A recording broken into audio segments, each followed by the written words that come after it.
বৰক্ষেত্ৰী সমষ্টিত বিজেপিৰ দলীয় টিকট কোনে পাব? বৰক্ষেত্ৰী সমষ্টিত চৰ্চাত থকা পৰাগজ্যোতি চৌধুৰী নে প্ৰাক্তন বিধায়ক নাৰায়ণ ডেকা? ৰাজ্যত নিৰ্বাচনী বঁটা 2026 আগন্তুক বিধানসভা নিৰ্বাচনত ৰাজনৈতিক দলসমূহে নতুন নতুন সমীকৰণত ব্যস্ত। কোন নেতাৰ সমষ্টিত প্ৰভাৱ বেছি ইয়াকে লৈ জল্পনা কল্পনা। নলবাৰী জিলাৰ অন্যতম সমষ্টি বৰক্ষেত্ৰী। পূৰ্বৰ ধৰ্মপুৰ সমষ্টিৰ প্ৰায় 40,000 ভোটাৰ বৰক্ষেত্ৰী সমষ্টিত নতুনকৈ অন্তৰ্ভুক্ত। বিজেপিয়ে ইতিমধ্যে বৰক্ষেত্ৰী সমষ্টিত জয় হোৱাৰ ৰণকৌশল আৰম্ভ কৰিছে। নলবাৰী জিলাৰ সদৰ সমষ্টি আৰু টিহু সমষ্টিৰ বিজেপিৰ প্ৰাৰ্থী প্ৰায় নিশ্চিত যদিও বৰক্ষেত্ৰী সমষ্টিৰ প্ৰাৰ্থী এতিয়ালৈকে চূড়ান্ত হোৱা নাই।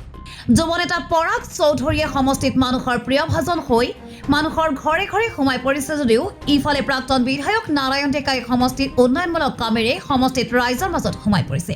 মন কৰিবলগীয়া যে ৰাজ্যিক বিজেপিৰ সভাপতি দিলীপ শইকীয়াই ইতিমধ্যে প্ৰকাশ কৰিছে যে বিজেপি দলৰ টিকট মুখ্যমন্ত্ৰীৰ বাহিৰে কোনো নেতাৰ নিশ্চিত নহয়।